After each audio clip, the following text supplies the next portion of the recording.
Good afternoon, fans. This is your girl from Mel's Match Chat, and this is your official WWE Bash in Berlin preview and predictions. Now, heed my warning for the people that who are in New York. Spoilers for SmackDown. I'm doing my preview and predictions, and I'm getting out of here for the rest of the evening. I am wiped. I have only had an hour of sleep. I went out last night to a friend's house, and I am shot. So I am here and I'm doing this now. So thankfully that they're in Berlin that they could basically give me these spoilers and whatnot. So guess what? Thank you, Ringside News, for this. Because it helps me out to do my content and that I can enjoy the rest of the evening until tomorrow, which I have to get up early and do my woman thing and go to the grocery store because my boyfriend's going to be here until Tuesday morning. So, anywho, um, I hope everybody's going to have a safe and cautious weekend. This weekend is Labor Day weekend, and I want to just share. I share this story pretty much every year around this time. 19 years around this time, I was going into not early labor, but like pre-labor. Like I was starting to prepare for my body to go through labor. And my mother always said I should have this baby on Labor Day and it would be all funny and everything like that. No, it wasn't funny. I freaking went through like 4 days of hell because I wasn't dilating fast enough. And my mother goes back to work because she was a school lunch lady at a high school, and she went back to work. I had a doctor's appointment because each week that gets closer and closer. You have to go once a week to keep process of what's going on with the baby, and if they want to send me right to the hospital, if something's wrong. Well, anywho, I go to the doctor's and I'm leaking amniotic fluid and I'm rushed to the hospital. They said that they were going to keep me and I'm having my child then. So the day after Labor Day weekend, my mother goes back to work that Tuesday and I had my kid on Wednesday. So it was a whirlwind, and because of him I got to go home on Friday because he was born after midnight on Wednesday, so I get 2 days. So Thursday and Friday, and I went home Friday. So my son kept me in the hospital for almost a whole week. Felt like it was like forever while I wasn't home, but so this weekend is a very special weekend because it's leading up to my son coming into this world. My son's birthday is next weekend, a week from tomorrow, and that's gives me the announcement that next Thursday I will be going live at 2 p.m. with episode 355. I have no other time to do it. I am sorry, but this is how it is. Also, I have to do a preview and prediction on Friday night when my son goes to bed so I can get ready for All Out. And I want to express that I could. Hi, Rex. How are you doing? Welcome, welcome. So, yeah, I'm gonna be doing that. Fantastic, fantastic. So yeah, that's what's gonna be going on. If you're wondering where All In is, stuff had come up personally, so I couldn't really go and do it, but I did see it. So I don't know if you guys want me to still do a review. Let me know. I don't have a Discord channel. Oh, you want to? Go ahead. If you, yeah, you could share on your Discord. I don't care. Um, so, so yeah, that's what is going on. Hoping that everything pans out, that I could do um, and just get right back onto the horse and everything to, do All Out. Um, my schedule for this weekend, it's very simple, very simple. Tonight it's preview and prediction. Tomorrow is going to be right after the PLE is going to be the review. Then Sunday morning I'm going to go live on my OnlyFans. This is only for NXT. I'm going to do preview and predictions for No Mercy. But you get to see these for $5. It's no joke. You get to actually see what's underneath this shirt. So it's $5. It's $1.25 a week. You can see my boobs and you can see a lot of other things for $5 a month. So come and check that out. Speaking of that, if you want to go onto my OnlyFans, it's Real Mel's Matt Chat. So go check that out. And it's also my Snapchat handle, Real Mel's Matt Chat. You can also find me on Instagram, TikTok, Threads, Facebook, Instagram, and X, all Mel's Matt Chat. You can go check me out there. Please also, if you want to donate to the podcast or whatever the case may be, I also have a PayPal account. You could donate, write a message, and I will read it on all my shows for an entire week. And you can get shout outs through there because YouTube is being a pain in the ass that I can't get monetized and do super chats and shit. So I found a loophole around it. Please, I'm also on Cameo. If you want to have me say a message or you want me to break bad news and you don't want to do it yourself, I got you. I'll take the blood on my hands. So go do that. Please also like, share, and subscribe. Turn on the bell for all notifications so when I go live, upload a video, or do a short, you will know about it. Please also go check out the people over at Maestro Classics at maestroclassics.com. If you have a beard and you want to keep it tight, go check out Maestro Classics on their website. And if you are having the worst thirst and you want to murder it, do yourself a favor and get your artillery, and it's Liquid Death.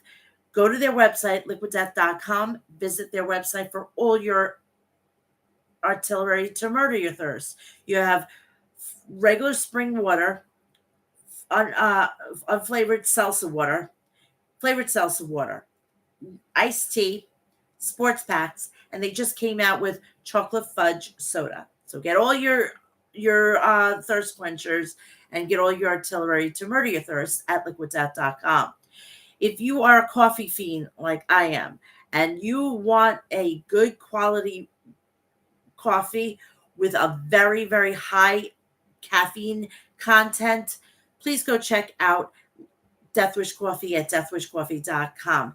They are with the lowest, they are very low acidic rate, so you can be drinking it all day long. They also have great merch, and it's great, perfect time for the holiday season, which is Halloween. Please, if you also a independent professional wrestling supporter, which I am, I support House of Glory at hogwrestling.net. Now, they are having some they're having some dates coming up. They have 3 dates coming up. They're having September 5th in Chicago, Illinois, Logan Square Auditorium. We're going to have Mustafa Ali versus Zilla Fatu, Crown Jewel champion. Dijak versus Mike Santana. Joe Alonzo is going to be in action. Kylie Ray versus Megan Bain for the Women's World Championship. 6-weight championship match, Grigo Loco versus Arez. September 29th, Believe in Glory. If you say his name, he will appear because he's making his debut at HOG, and it is none other than Joe Hendry. Also, October 18th, the legend himself, the former MLW World Champion, Masato Tanaka, will be making his way to House of Glory. So if you want to get your tickets at hogwrestling.net, and if you can't see it, it will be on the Thriller app, formerly known as Fight. So let's get this party started. What I do here for the preview and predictions, I go and I do the go-home shows, which are going to be Monday Night Raw and SmackDown. I'm heeding my warning. When it comes to SmackDown, If you don't want to watch it right now and you want to watch it later on tonight, go right ahead. But I'm giving you the warning. I will be doing the entire show, so don't get pissed off at me of SmackDown. Then I'm going to give you my picks, and then I'm going to get out of here, and then I'm going to enjoy the rest of my Friday night with my man in my house right now. All right.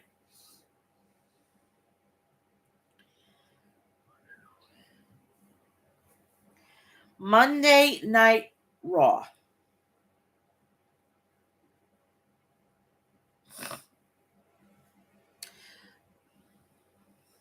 I've got to put my hair up. I look like hell in a handbasket, and I need to put my hair up. I'm sorry, people.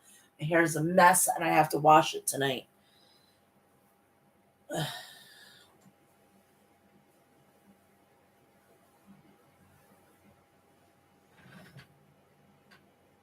John Cena or The Rock, neither. They're not my guys.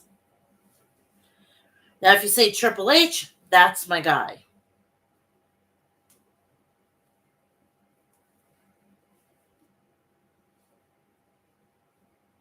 Oh, that looks so much better.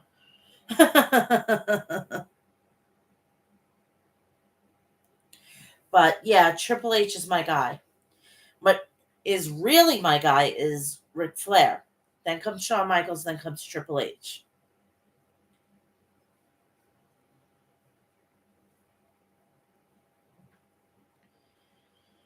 All right, Monday Night Raw. The lineup for Monday Night Raw was Braun Strowman versus Bronson Reed. We had a number one contendership tournament triple threat. Each match will be having a triple threat. Those people will go on to face one another, and then that winner is going to go face on to face Braun Breaker. This match had Jey Uso, Kofi Kingston, and Karrion Kross. We had another one. We had The Miz, Xavier Woods, and Pete Dunne. We had the Wyatt Six versus um, Uncle Howdy versus Chad Gable. Orton was on there, and we had a update on Damian Priest and Rhea Ripley.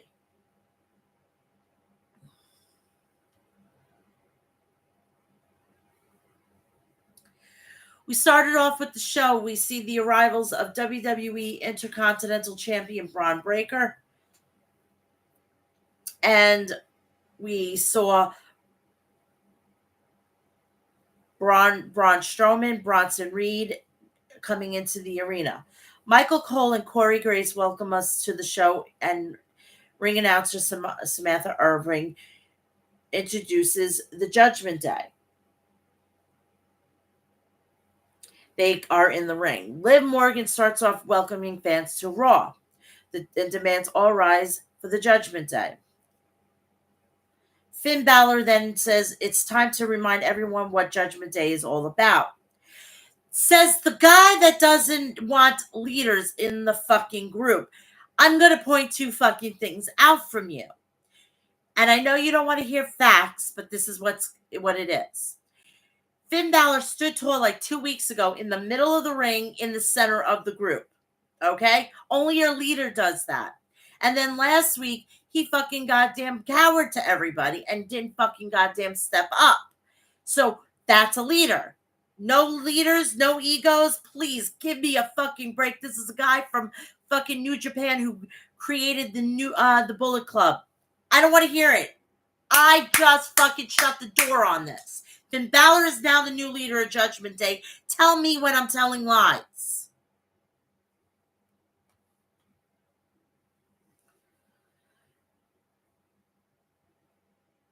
And then they send us to a video package on the attack of Rhea Ripley and Damian Priest last week. Carlito then calls the attack cool.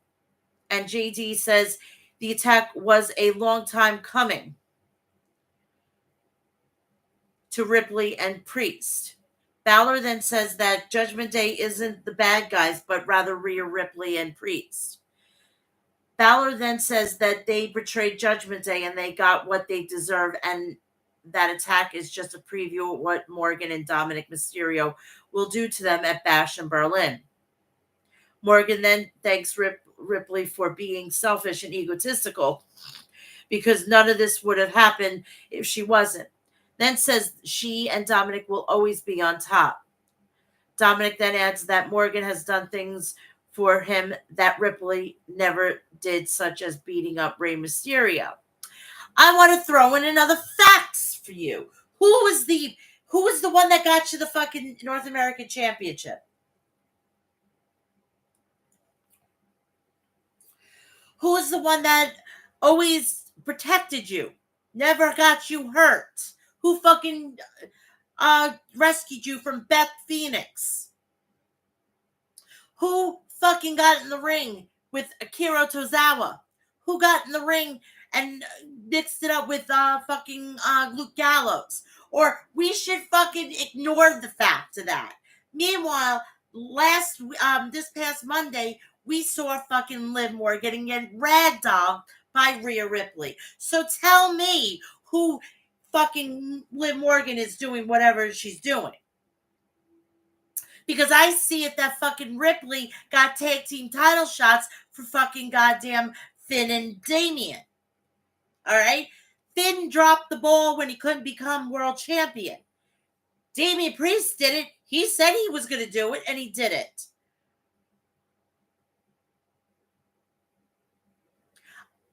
It means I don't like Cena. I do like Cena, but it's not my guy. Hi, Richard. Hi, Rex. How you doing all? So yeah, Morgan is just, hey, sweetheart. Hey, sweetheart. Hey, Richard. So yeah, I think this is all fucking bullshit. Morgan will never be able to stack up to Rhea Ripley. And she's going to find out tomorrow when she's going face to face with her. And I pray to God that she gets the shit kicked out of her.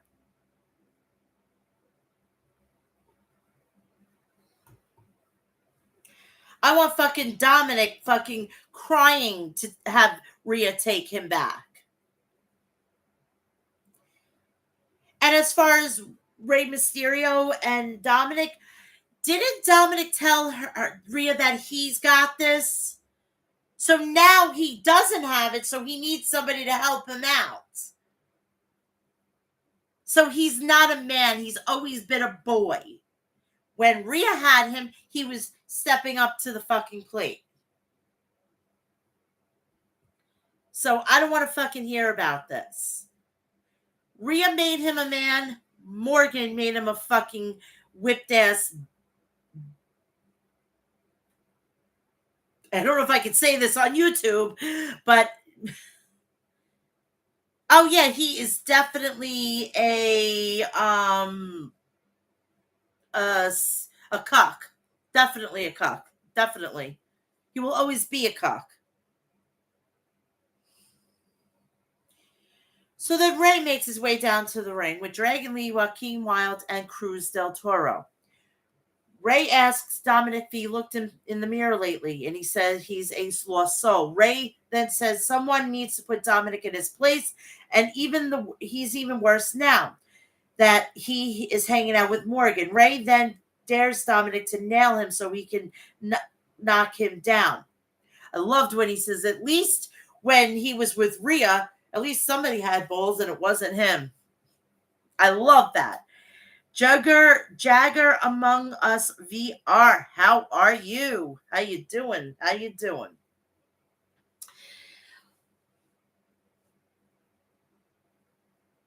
Dominic says he'd like to see him try. Judgment Day then looks to attack LWO, but LWO gets the better of them. Dragon Lee then flies over the top rope with some assistance to land on the Judgment Day on the outside. And then that with LWO. Where the fuck is Morgan? Why isn't she starting to beat up the guys? Why? Because she's a damsel in distress. She can't step up. She's the world champion, but she can't step up. Yes, but where the hell was she? Where was she?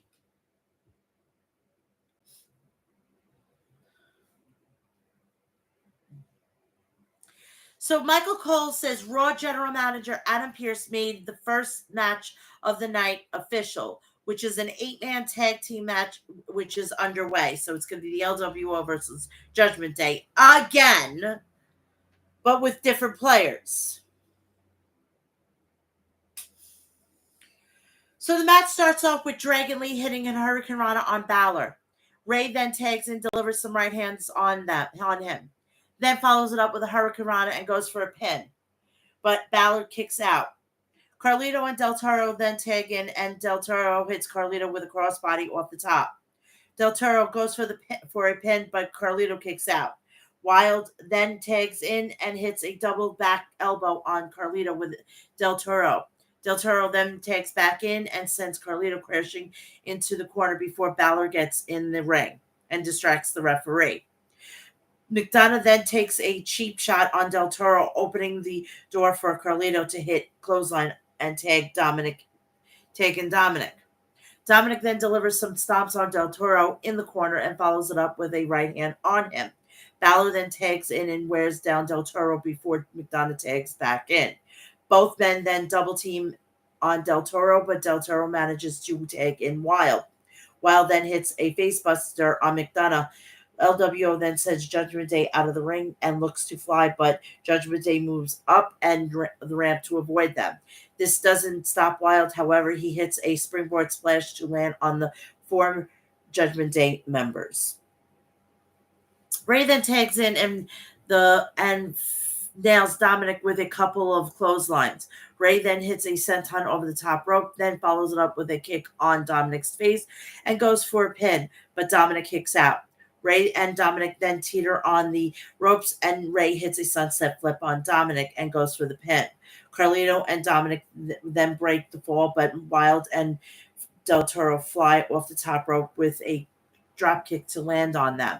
Lee then hits a Hurricane Rana on McDonough to send him crashing out of the ring to join Balor and Carlito, leaving Dominic alone in the ring with the LWO. Ray then sends him out of the ring, and the LWO flies out of each side of the ring to land on the Judgment Day. Ray then sends Dominic back in the ring and tangles him up in the ropes and dials for the 619. Ray climbs to the top and looks to hit a frog splash, but Morgan pulls Dominic out of the way as Dominic distracts the referee. Dominic then pins Ray for the win.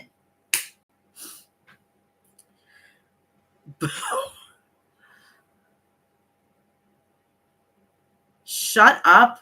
Are you telling me to shut up? I hope not.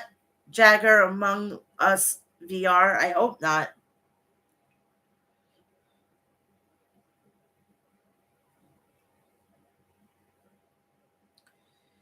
So then after the match, Judgment Day continues beating LWO down. The Judgment Day sends the LWO out of the ring. McDonough clears the announce desk. Balor then sends Ray's face bouncing off of it, then places him on top of it as Dominic climbs to the top rope.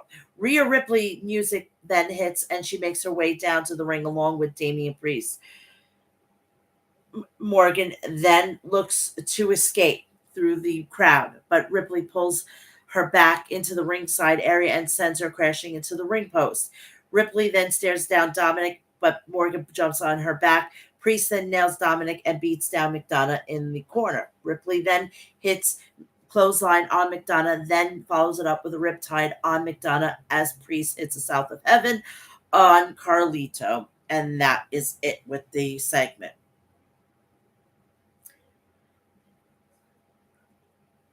Help Mel out. It takes less than 4 seconds to subscribe to our channel. Thank you, Richard. I appreciate that. I may give content to your responses. LOL. I hate Dom Mysterio. Now I hate Dom Mysterio. Definitely, I can totally agree with you, Jagger.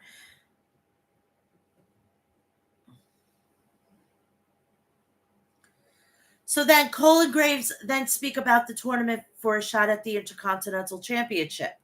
Graves says the triple threat matches that will play out over the next 2 weeks will lead to a fatal four-way for a shot at the title. They then hype the two triple threat tournament matches that will take place tonight. And I'm glad that they're doing stuff like this, because if it was with the old man, it would have been done in one fucking felt swoop, and then we wouldn't have things to lead up to it, and makes the build to the match intriguing. Happy to do so. Thank you so much, all you guys. Thank you so much. I do appreciate all of this. We then head to the back where Miz is being interviewed by Jackie Remit about being in one of the triple threat matches. Bronson Reed then shows up and tells Miz that he is coming back for him. Damage Control heads out to the ring for the next match. We then see Kofi Kingston and Xavier Woods having conversations backstage about having two chances to earn a shot at the Intercontinental Championship. Kathy Kelly is shown interviewing Pure Fusion Collective, Sonya Deville, Shayna Baszler, and Zoe Stark. They speak about putting the division on notice. Then they tell Damage Control to shoot their shot.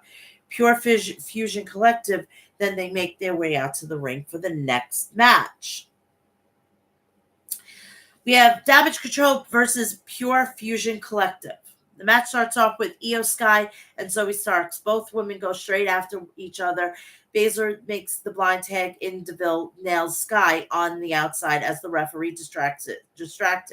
Kairi Sane then tags in and hits spinning back fist on Baszler. Stark then sends in the bring, but Sane takes both of her and Baszler and her down. Sane then hits a shoulder on Stark's midsection in the corner before she climbs to the top and hits a right hand on her. Zayn then goes for a pin, but Baszler kicks out. Zayn then clocks in a submission on Baszler, but Baszler reverses it into an ankle lock on Zayn.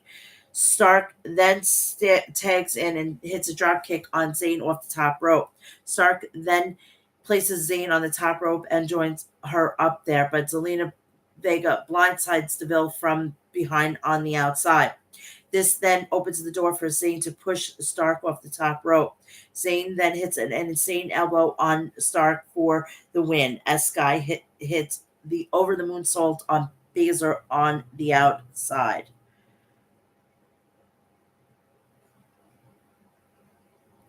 I like Io Sky. That's very knowledgeable, Rex Gardner. Happy to do so. Pure NyQuil Collective.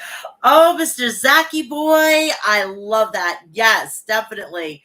I actually go and take care of something else when they're on. I really wish that they wouldn't have had that name. I would have done something else with that name. I don't know who came up with the name, but it's a failure in my eyes.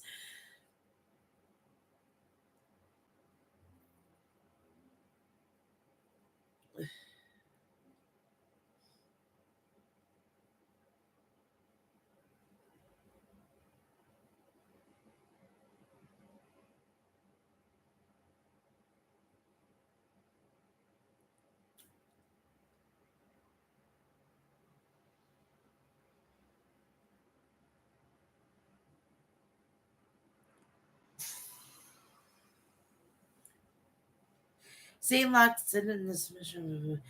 Okay, Stark tags in and hits a drop kick on Zayn off the top rope. Stark then places Zayn on the top rope and joins her up there. But Zelina Vega blindsided Deville from behind on the outside, then opens the door for Zayn to push Stark off the top rope. Zayn hits an insane elbow on. Oh, yeah, I already did that. Sorry. And my tablet decided to crap out on me. I hate that.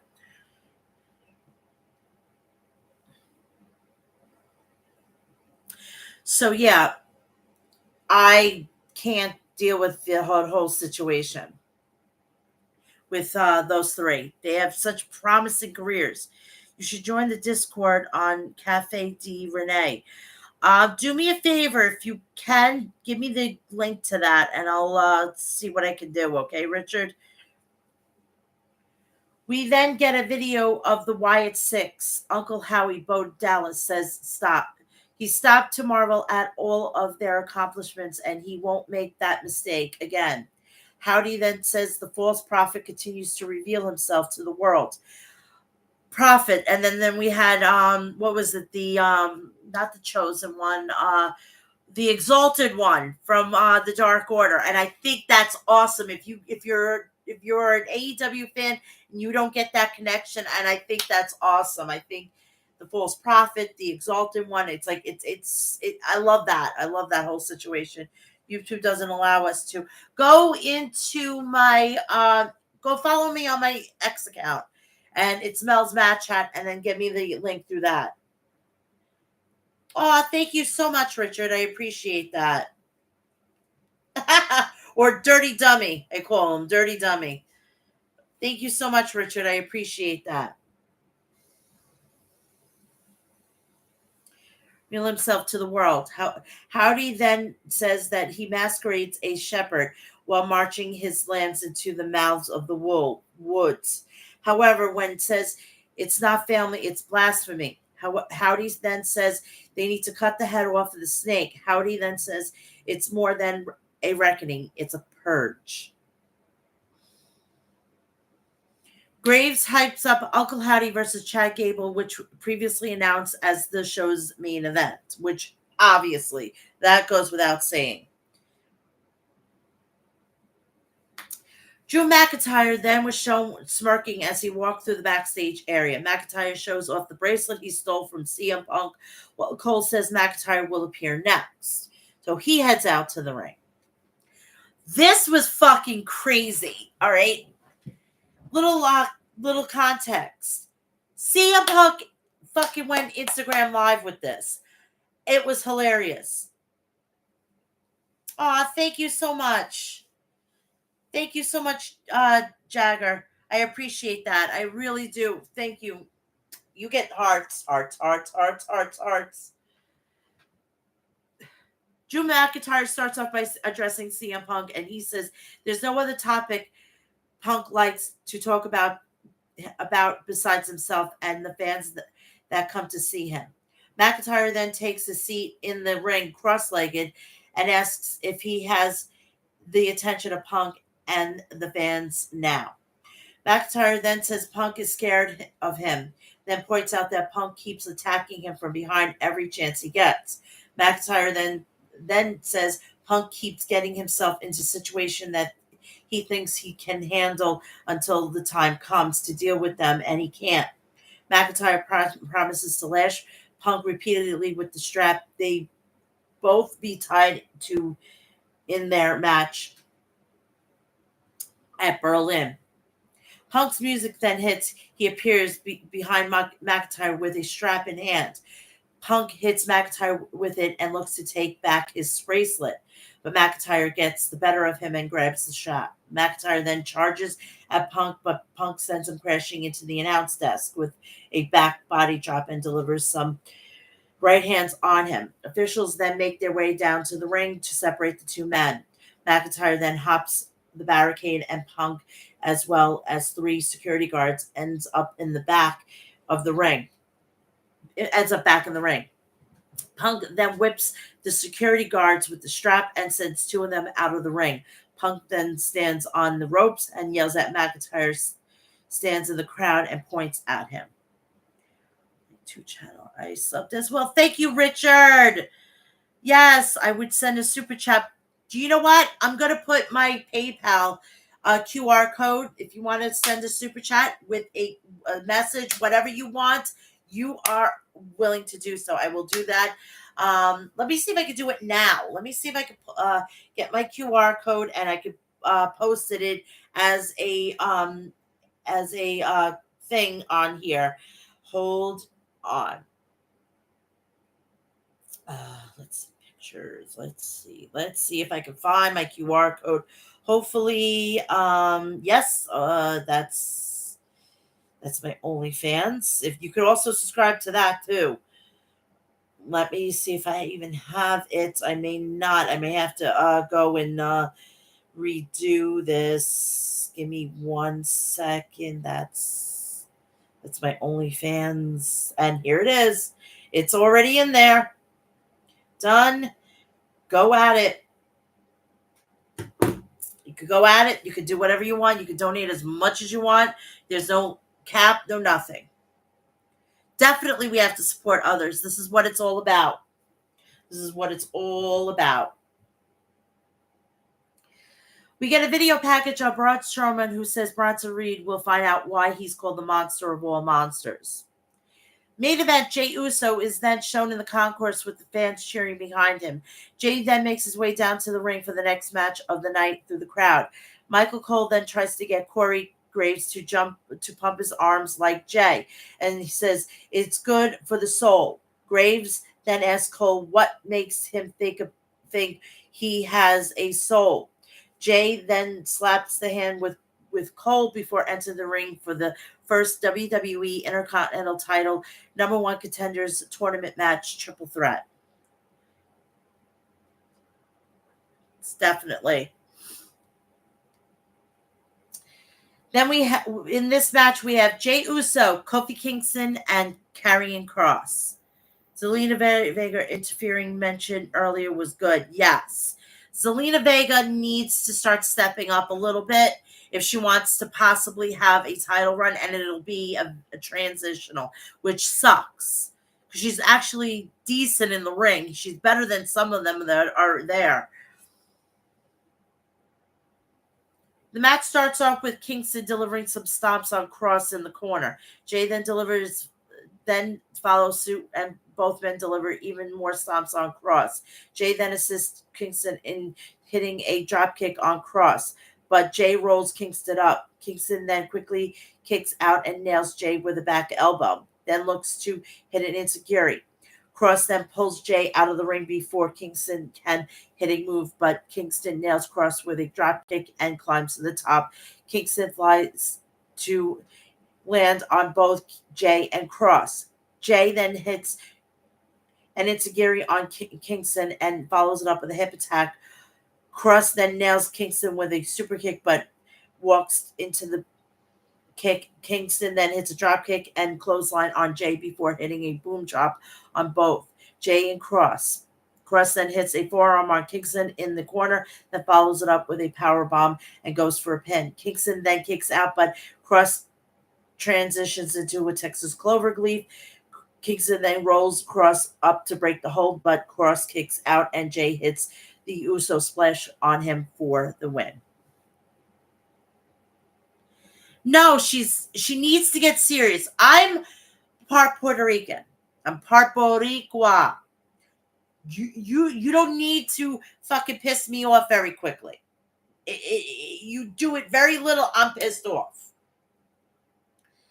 You need to get that fire, that freaking Boricua, that fucking Puerto Rican fire that you have in it, and then she could be believable.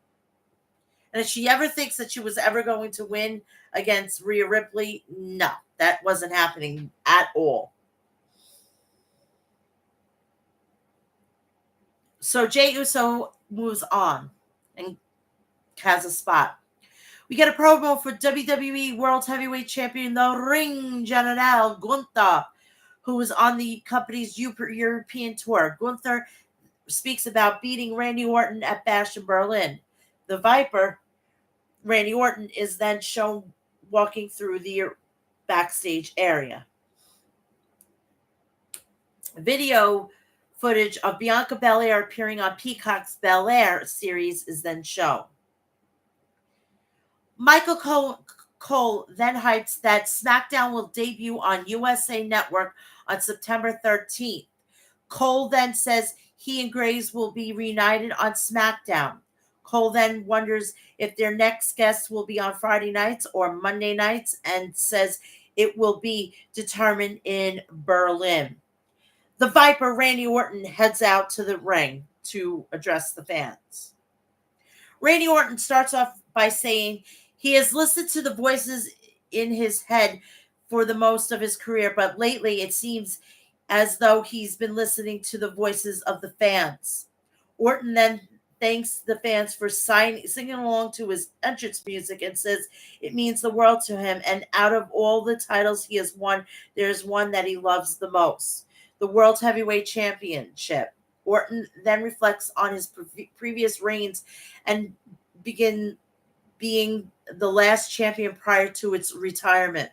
Orton then says he witnessed the comeback of the World Heavyweight Championship while recovering from spinal fusion, and he gets an opportunity to regain the title with its new legacy.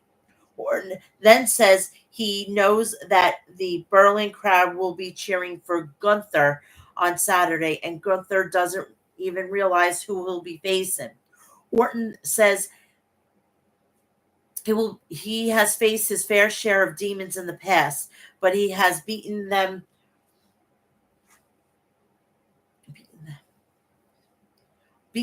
all, and he'll do the same to Gunther on Saturday. Orton then promises to achieve such with the three most dangerous letters of all of sports entertainment, the RKO. Pete Dunne then is shown warming up backstage. Corey Graves then reads the tail of the tape for the Strowman versus Reed match, and the monster of all monsters, Braun Strowman, makes his way down to the match. We get a promo package from the Unholy Union, Alba Fire, and Isla Dawn. The Unholy Union laughs about taking the titles from Bianca Belair and Jade Cargill. They say they will prove doubters wrong at Bash in Berlin by exposing Belair and Cargill as frauds that they are. Or we should say just Cargill in itself, you know?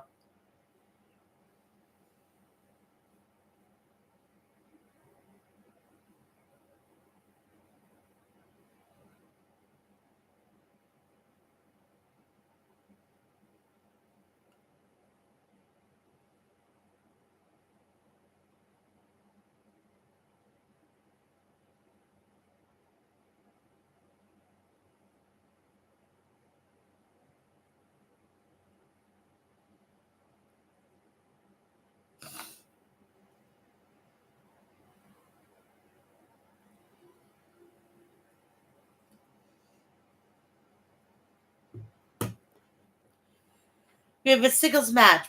Bronson Reed versus Braun Strowman. The hell? The match starts off with Strowman going straight after Reed. Strowman delivers some strikes on Reed in the corner, but Reed responds with a headbutt and a rolling senton. Reed then delivers some shoulders on Strowman's midsection in the corner, and then follows it up with a chop. Strowman then hits a crossbody on Reed, then charges at him in the corner. Reed then nails Strowman with a boot, and he followed up with a tope suicida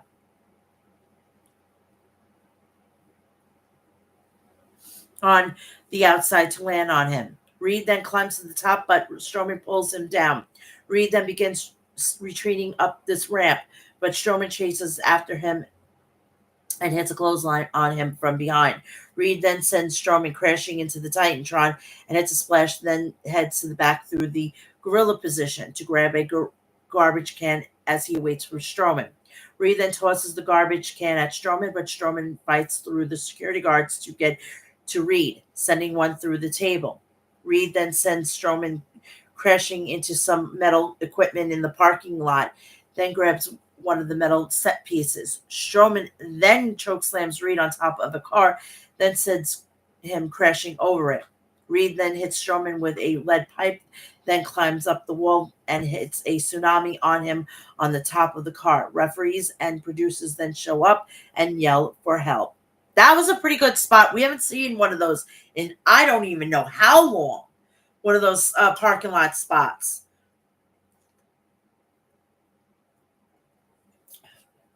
And y'all, they used real glass. I'm sorry. I fucking had to. Fucking had to. They actually used real glass. It was hilarious. So the match ended in a no contest. Cole and Graves may then narrate the highlights of the Reed and Strowman parking lot brawl. Strowman is then shown still down and being attended to. Cole then says they were told that Reed stood up and walked away while refusing medical attention during the commercial break. We get the entrances for the next triple threat match for the Intercontinental match. And that has Xavier Woods, Pete Dunne, and the Miz. The match starts off with Dunne being sent out of the ring. Miz and Woods then go after each other, and Woods nails Miz with a right hand. Dunne then nails Woods with a right hand of his own and stomps on both Woods and Miz's hands. Then hits an enziguri on Woods. Woods then hits a single leg drop kick on Dunne through the middle rope, but Miz responds by hitting a tornado DDT on Dunne using Woods as a launching pad. Woods then hits a Russian leg sweep on Dunne. Woods then follows up with swinging on Dunne, but Miz hits him with a DDT and a double DDT on Woods and Dunne. Woods then hits a knee on Miz's midsection, but Dunne responds with an enziguri and some stomps on the Miz. Then Woods' hands. Miz then locks in a crossface on Dunne, but Woods breaks it up with a kick. Woods then hits a second kick on Miz and follows it up with an elbow drop off the top and goes for a pin. Dunne then pulls the referee out of the ring to break the count and hits the bitter end on the Miz for the win. And I'm happy that he got that opportunity.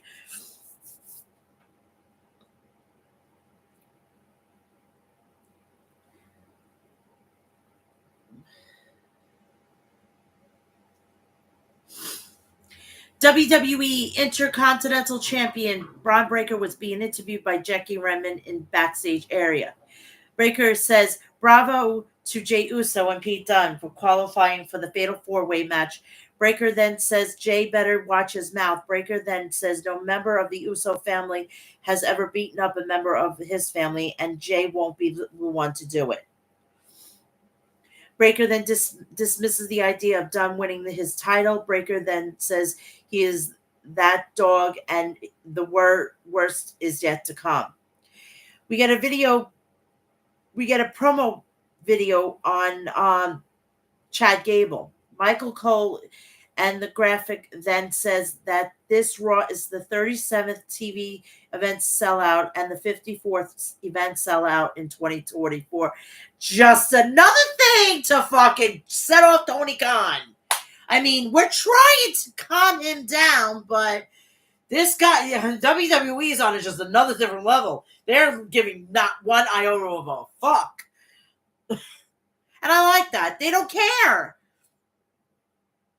Tony Khan should not care what WWE is doing. Apparently, WWE gives two shits what AEW does. And that's how it should be. And let's move on. We get a promo video from the Terror Twins, Damian Priest and Rhea Ripley. Priest says Judgment Day stabbed them in the back, and they think that he and Ripley are the bad guys. Priest then says, "You're damn right that they are the bad guys, and they're fucking hot as hell." Ripley then says, "It never felt so good to be bad." Oh, when she said that, my juices were flowing. Kill me now. Ripley then says the Judgment Day made them the villains they can't live without. Priest then says Judgment Day wants to play the victims. Priest then says they don't have to play at Bash in Berlin because he and Ripley will make them the victims. Ripley then says they did become the most destructive force by being the good guys. Ripley then speaks Spanish, and it was basically that, the devil's coming for you.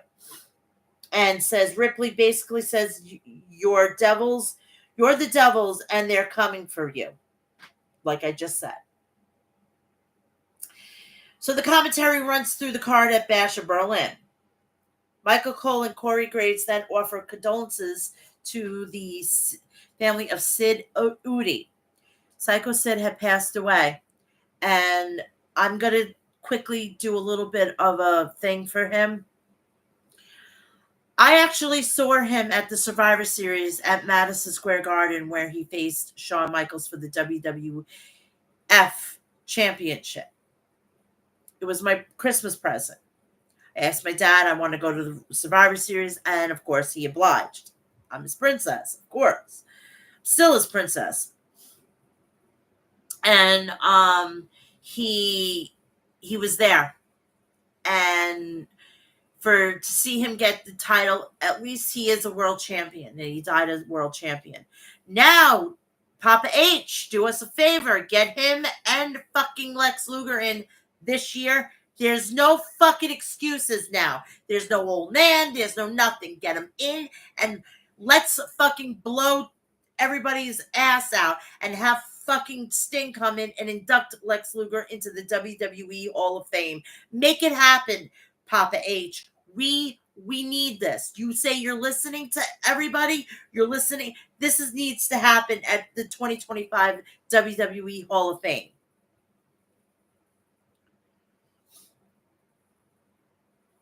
They had the lineup for next week, and we have a singles match. Main event: the Wyatt Six, Uncle Howdy versus Chad Gable. I still fucking want Kurt Angle to be the fucking manager of this group. Please. We need this. Match starts off with Howdy delivering some knees on Gable's midsection and danced around the ring with him, like Bray Wyatt did with John Cena at WrestleMania. Gable then runs the ropes, but Howdy hits him with a clothesline and then a scoop power slam. Gable then rolls out of the ring. Howdy then climbs to the top and looks to fly, but Gable moves out of the way. Howdy and Gable then exchange forearms before Gable sends Howdy out of the ring and climbs to the top. Gable then hits a clothesline on Howdy, but Howdy responds with a back body drop and a hip attack. Howdy then gets Gable up on the announce desk, but Gable hits an angle slam on Howdy. He hits an angle slam. For Christ's sake, sign the guy. Holy shit. It will get him out of the fucking hair of fucking his wife. She needs a break. I can already feel it from all the way from here from fucking Pennsylvania.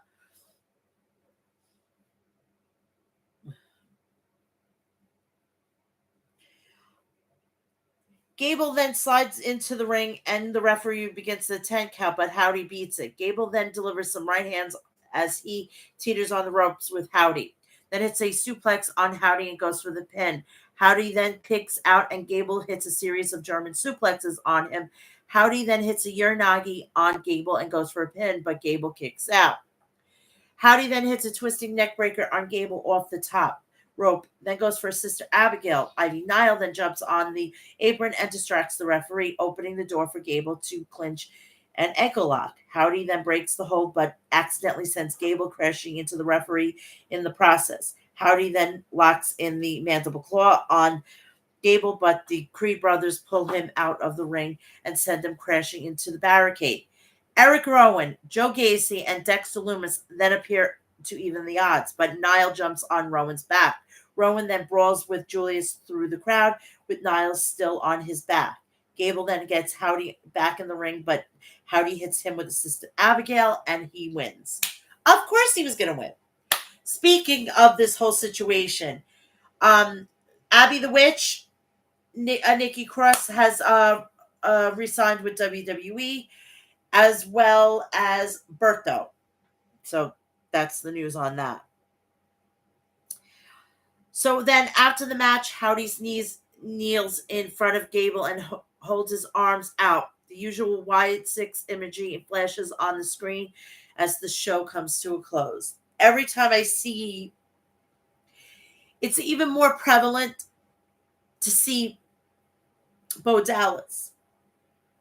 And he looks so much like his brother, and it's just it's scary to see, you know. My mother, if I were to show you a picture of my mother and my uncle, you could clearly tell that they're brothers, and sister, but it looks like that they're fraternal twins. That's how much my mother and my uncle looked so much like one another.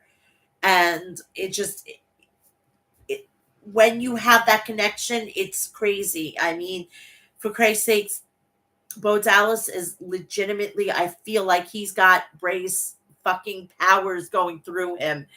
And it's just great to see.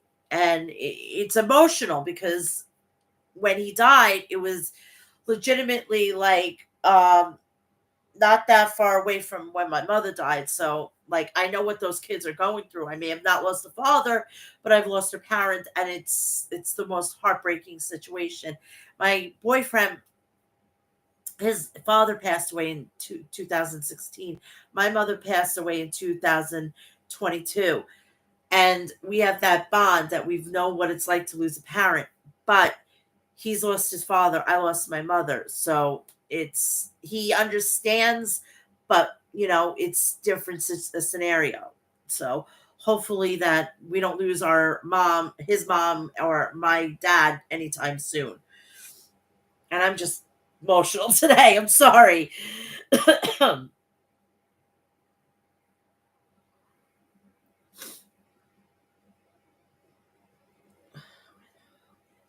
That's Where is that? Okay, I found it. Looking for my notes. Sorry.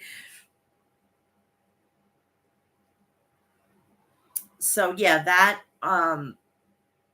it's devastating. It's a devastating situation, but my mom is better off where she is, and I'm living to tell the tale.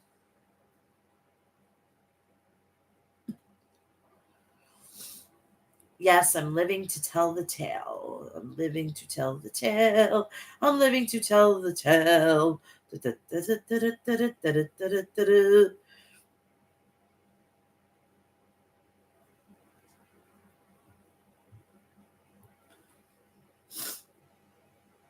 Okay. Remember, this is SmackDown in its entirety. Everything is detailed, and I want to thank for the people from Steve Carrier from Ringside News with the notes, and I thank him from the bottom of my heart. So, spoilers, if you don't want, you can get off, or you can stay on and get spoiled. Okay? WWE is preparing for the August 30th, 2024 SmackDown episode, which is being taped today from Mercedes-Benz Arena in Berlin, Germany. I think it's best for. I think it's best female. Who do you think is best female wrestler? I have a tie, and you're gonna be very surprised about this. And it's from two different companies, and I'm gonna tell you it's Britt Baker and Rhea Ripley.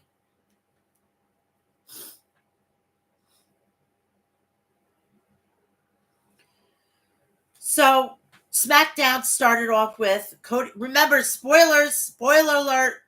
Okay, I'm giving you last warning. And if not, oh well. Cody Rhodes is spotting making his way through the arena. Kevin Owens is also seen arriving in the arena. Meanwhile, in the parking lot, we have Nia Jax and Tiffany Stratton walking together, gearing up for Nia's title match against Mia Yim. And now the United States champion, LA Knight, is in the ring. LA Knight grabs the mic, his voice booming through the arena. Berlin, let me talk to you. It's been 27 years since WWE's graced the city with a televised event. And what way to better kick it off than with yours truly? The crowd erupts as he continues. Now, I know you've noticed that this United States title on my shoulder. I just had my first successful defense in the U.S. capital, and now it's got me thinking, if I could defend this championship in the capital of the United States, why not bring it to Germany? How about I call it the Capital Championship? He pauses, letting the crowd react. And what a better way to start than an open challenge tonight. Anyone who thinks they've got what it takes, step up. Just then, Ludwig Kaiser music hits, and he strides confidently into the ring. Kaiser then takes the mic, addresses the crowd in German, drawing a huge reaction. Turning to Knight, he says, if you're the champion you claim to be, then you should want to face the best from all over the world. And let me tell you, there is no one better than on German soil than German's own Ludwig Kaiser, or Marcel Barthel, if you don't know who if you know who he was before him. And I think if we have Giovanni Vinci back, I think we need to have Marcel Barthel. That's just me. The crowd cheers. Kaiser continues, after I beat you here in the capital of my home country, I'm taking that title back across the pond and make it bigger than it's ever been. My own personal European championship. That just a little verklempt me. Little verklempt me. My younger self verklempt because of who had the European title, which is WWE Hall of Famer, the British Bulldog, Davey Boy Smith, who is the first one to hold the title. That one, I actually saw that match on USA Network. He faced his brother-in-law, Owen Hart, and I fucking, oh, it was chef's motherfucking kiss. Honestly, I thought Owen was going to take it. I'm glad British Bulldog took it. Knight smirks, responding impressive words from Gunther Stooge. You can talk all you want about what you're planning to do with the title, but first you got to win it. And that's not happening because I won't let you. Tonight, Kaiser, you're going to lay down and take the 3 count, and then everyone can pledge of allegiance to the champ of the United States by saying my name, L.A. Knight. So that's actually the first match. And I got to blow my nose because my nose with my allergies are fucking killing me.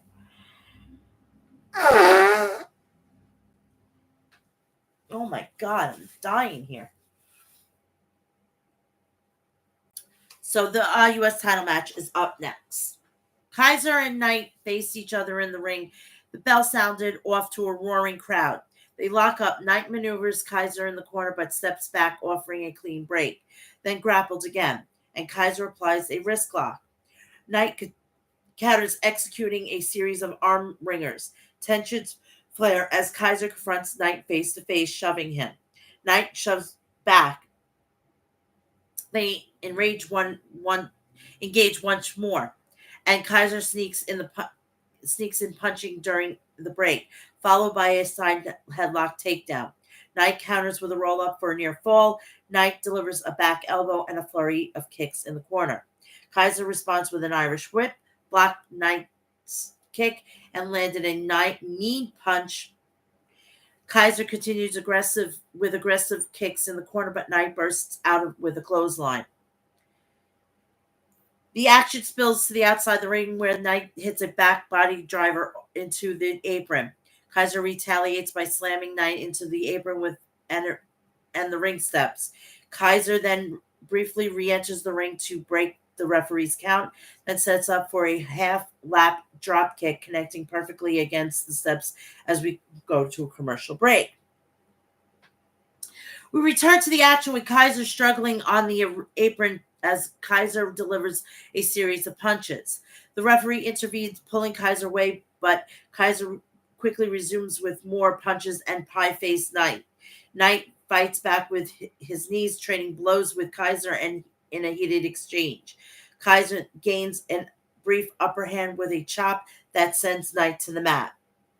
Knight rebounds with a shoulder block in the corner, followed by a chop, and then sends Kaiser spilling to the floor.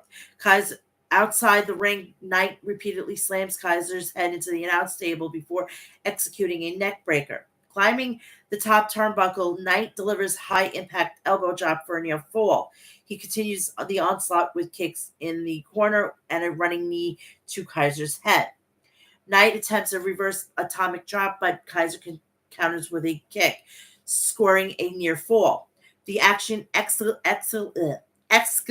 as Knight lifts Kaiser into his shoulders.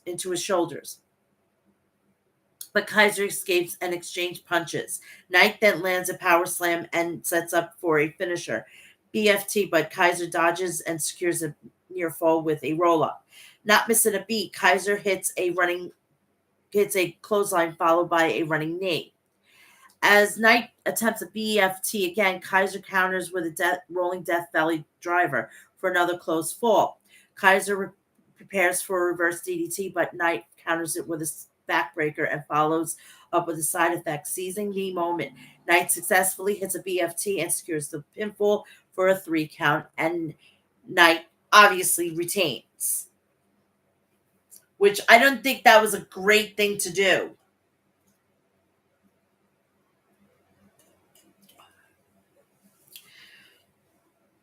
Next up, we see Mitchin giving, Micah Parsons giving an RKO a shot during practice, but doesn't quite nail it. We then shift over to a video package featuring Gunther and Randy Orton highlighting some of their most memorable moments in the ring. Baron Corbin and Apollo Crews versus Angel Garza and Humberto Carrillo.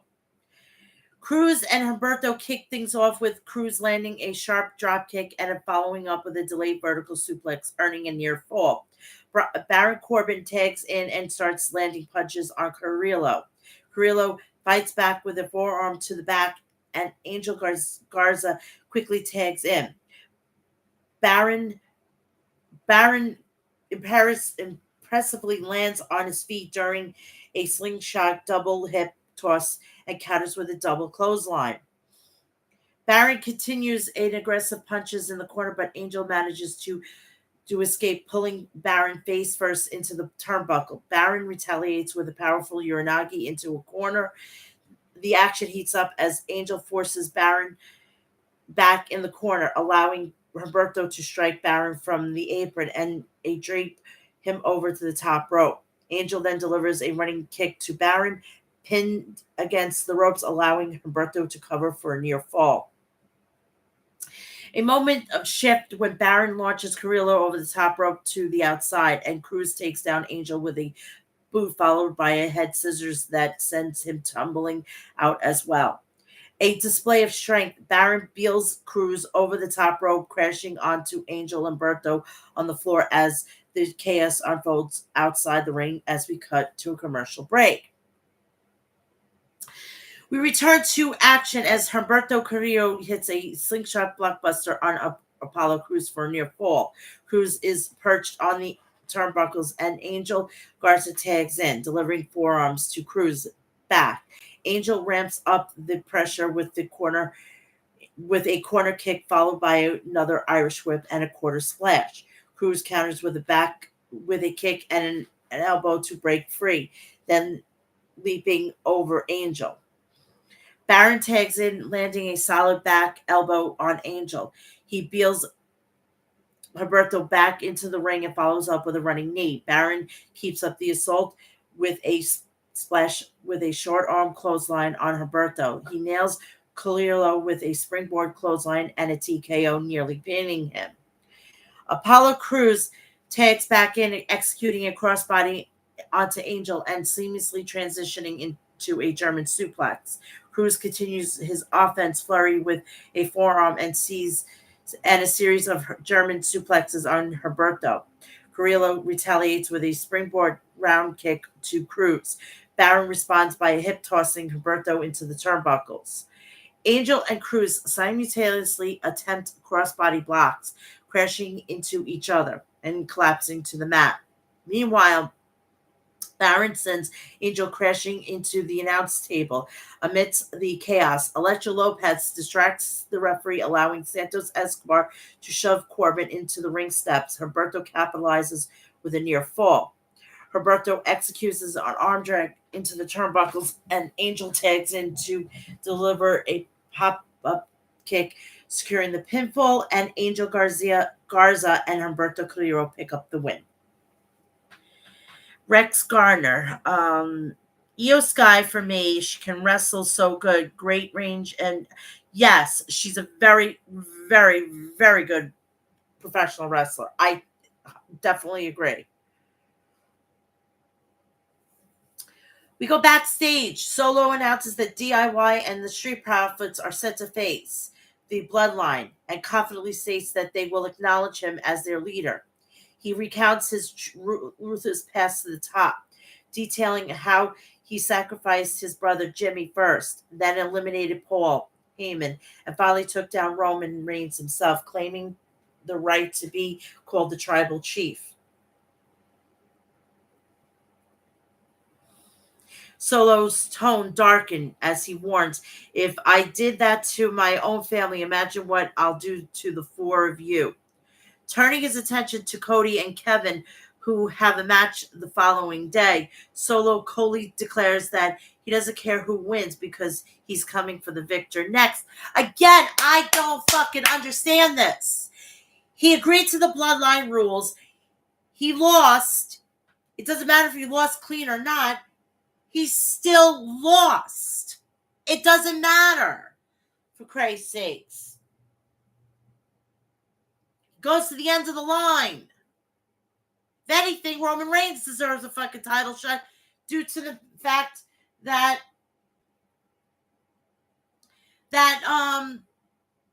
he maybe deserves a rematch. I don't know. So we head to commercial break. Nick Aldis stands in the center of the ring, soaking in the cheers from the crowd in Berlin. He expresses his excitement being part of SmackDown in Berlin and hints at significant impact the upcoming match at Bash in Berlin could have on WWE future. The highlights that the event marks the culmination of the successful European tour for WWE. Following Nick's introduction, a video package plays, ramping up the anticipation for the matches set for the following night, which is tomorrow night. After the video, Nick turns his focus to what describes the most important match in Bash of Berlin, the match for the Undisputed Championship. He introduces the challenger, Kevin Owens, which AEW is not taking him, not countering, and he's not going anywhere. He's going to retire here. He's got the contract that he wants. He's going to have the dates that he's going to want off. So what the hell? Why? He's getting everything in WWE that he wants.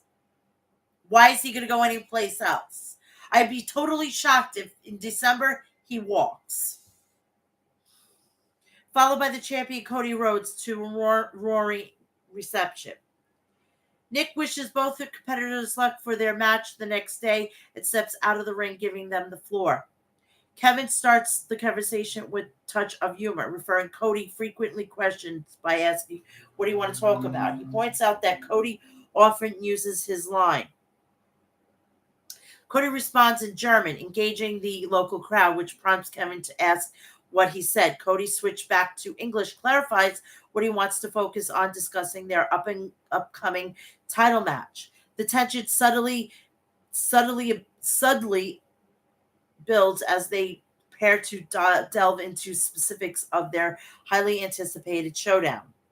Kevin initiates the conversation with a pointed question about Cody's knee, referencing that the incident during the tour that week. Cody quickly dismisses any concerns, asserting that his knee is fine and shifting their discussion to their recent tag team victory over Waller and Theory. However, Cody raises a moment of suspicion for that match, questioning Kevin's intentions when he handed him the belt, hinting at rumors that Kevin might have been planning an attack from behind. Kevin understands Cody's concern and addressing them by referring to a specific innocent incident where he felt other deserves retribution, except for Cody emphasizing that he and Cody have never had that kind of relationship. He mentions his respect for Cody's father as further reason he wouldn't betray Cody. The conversation deepens. Cody suggests Kevin might harbor some resentments from their past interactions in 2015 and 16, where Cody was often in the spotlight while Kevin felt underappreciated. Kevin responds humbly, dismissing the idea, needling to resort to his cheap shot, especially since he's aware that Cody's knee issues. He subtly questions whether Cody is 100%. Cody calls this line of questioning sabotage and challenger Kevin's belief in his right to compete in the match. Kevin reflects on his own past when he won the Universal Championship among controversy, expressed lingering bitterness and questions what will mean if he defeats Cody, who may not be fully at full capacity.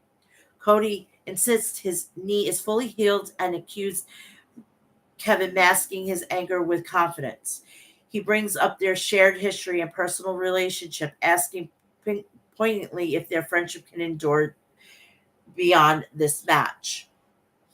Tensions peak as Kevin, after a silent, intense moment facing Cody, drops the mic and walks away, leaving the question of their friendship and the upcoming match hanging in the air. Baron Corbin and Apollo Crews express their frustrations about recent losing streak, despite feeling like they have been gaining momentum. At the tense moment, Waller and Austin Theory appear, adding fuel to the fire. Waller stirs the pot, suggesting that Baron and Apollo should consider splitting up, claiming that even Theory doubts their effectiveness as a tag team.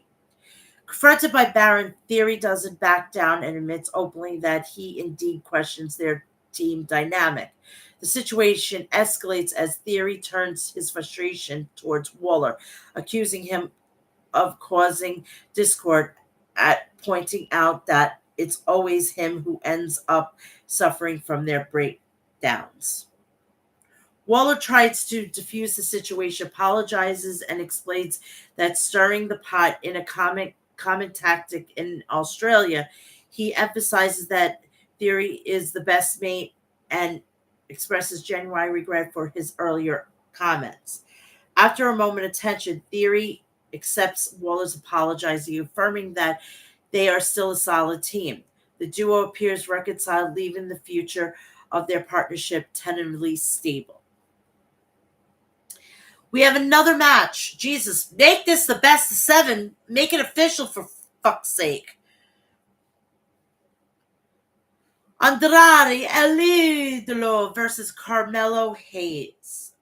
Carmelo Hayes challenges Andrade to meet him in the aisle for a fight, but Andrade stays rooted in the ring. Instead of Andrade launches an attack, punching Hayes and seizing him to the floor outside.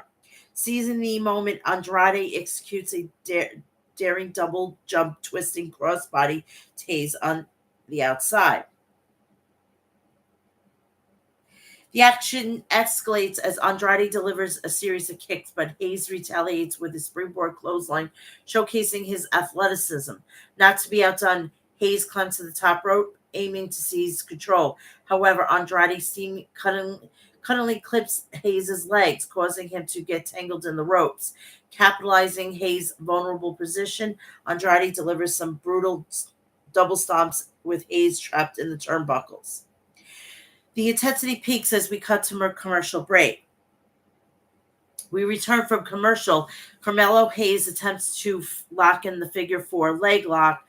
Thank you, daddy-in-law. You don't know who his father-in-law is? It's the WWE Double Hall of Famer, the Nature Boy, Ric Flair. But Andrade counters swiftly, kicking Hayes into the turnbuckles. Andrade continues with offensive with a barrage of forearms and a dragon screw leg whip, weakening Hayes' leg. He follows up with a flying forearm, sending Hayes back down to the mat. Determined to capitalize on his momentum, Andrade ascends to the top rope and prepares for a moonsault. Hayes rolls out of the way in an evasion, but Andrade, ever adaptable, transitions into an Andrade salt, landing the move for a near fall. Hayes scrambles to the corner where Andrade aims for his signature running double knee strike, but Hayes counters with a code breaker, turning the tables momentarily. Mocking Andrade, Hayes attempts the running double knee strike himself, only manages a near fall. The exchange intensifies with chops and forearms from Hayes. A firm push from Andrade, daring Hayes to bring more intensity. Hayes responds with more chops and forearms. Andrade tries to maintain control with a suplex, holding on for a second attempt, but Hayes lands on his feet, dodging the move. Andrade then executes a rolling powerbomb, securing yet another near fall. As the drama heightens with with the turnbuckle pad now removed, exposing the steel underneath. Andrade resumes his assault with kicks in the corner, but Hayes finds an opening for a super kick, which leads to a near fall. Hayes takes advantage of Andrade having to adjust his approach due to the exposed turnbuckle.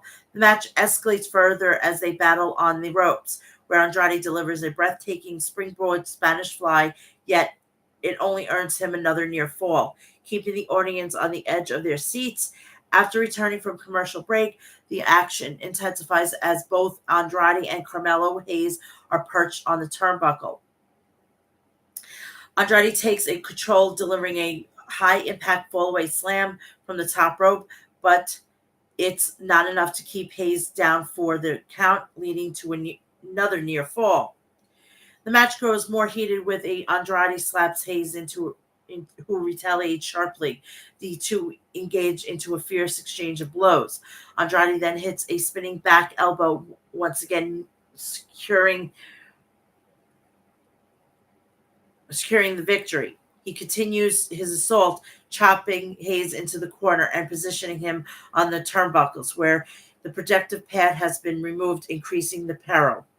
Andrade attempts a Frankensteiner from this precarious position, but Hayes manages to escape turning the tables by dropping Andrade into an exposed steel on the turnbuckle. Seizing the moment, Hayes executes his signature move, Nothing But Net, securing the pinfall, and Carmelo Hayes even things up. Following the intense match, the focus shifts to the Women's Championship street fight scheduled for later in the night. A video package plays recapping the events and the rivalries that have been escalated to this climax battle. Mitchin speaks with conviction.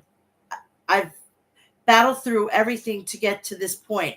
You love me or loathe me, but when I come out on top tonight, I'll be unforgettable. Remember, Mitchin is just who I am. It's what I am. Main event. This was actually the main event. I am so pleasantly shocked. Nia Jax versus Minchin in a street fight match for the Women's Championship, WWE Women's Champion. Minchin strikes Nia several times with a kendo stick, sending Nia to the floor. Nia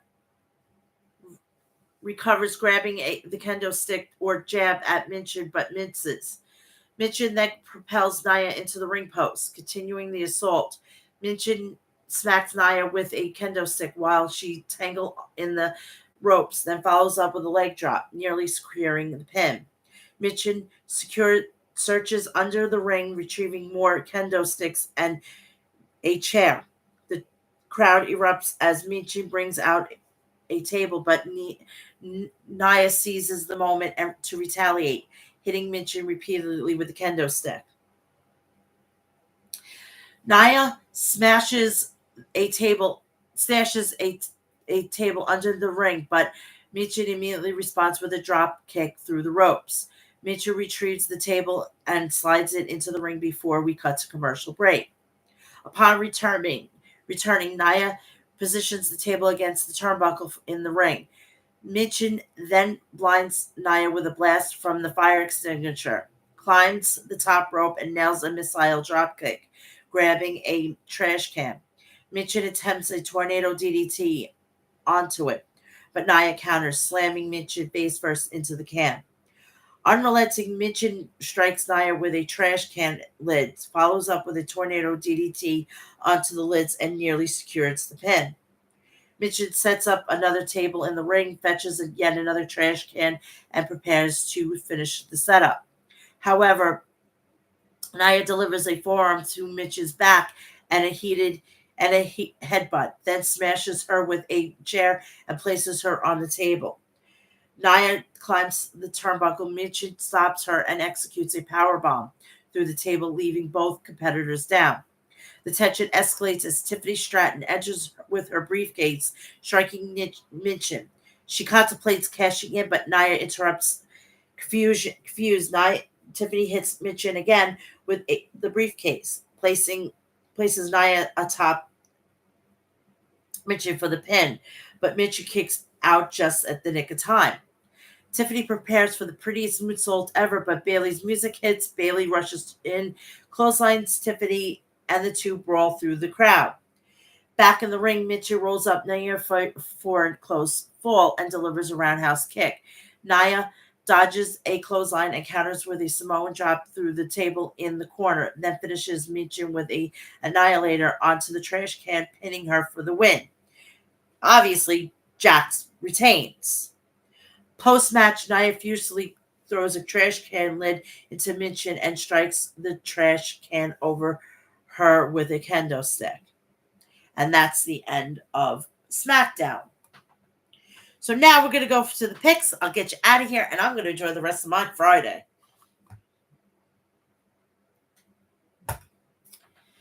All right. Bash in Berlin.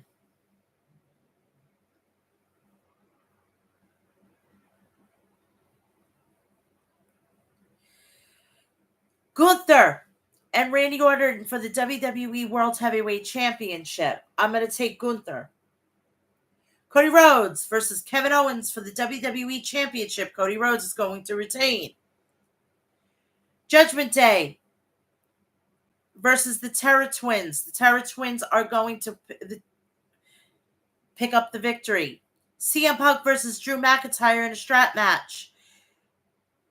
CM Punk will be picking up the victory. The Unholy Union versus Jade Cargill and Bianca Belair. Unholy Union is going to retain. And those are my picks. If there's anything else that comes out with other matches, get it on Twitter. But that's it. That's my preview and predictions. Please go check out episode 353. It's on the channel. Please like, share, and subscribe. Turn on the bell for all notifications so when I go live, upload a video, or do a shirt, you will know about it.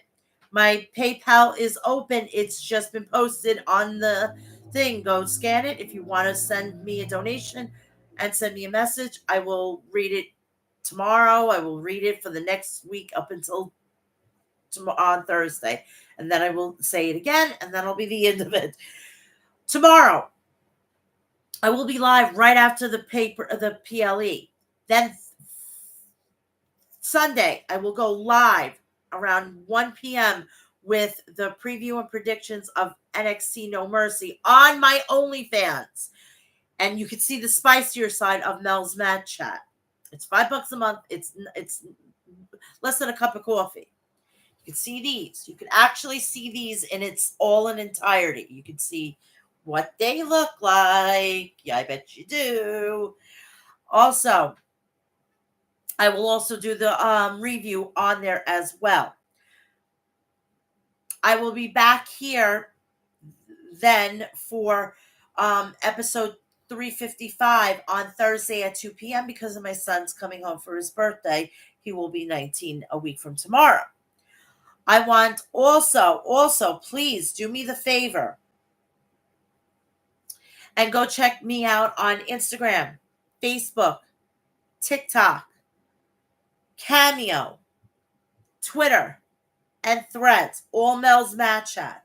On my OnlyFans and Snapchat, it's Real Mel's Mad Chat. Go follow me there. Please also go check out Maestro Classics at maestroclassics.com. Go check out Liquid Death at liquiddeath.com. Deathwish Coffee at deathwishcoffee.com.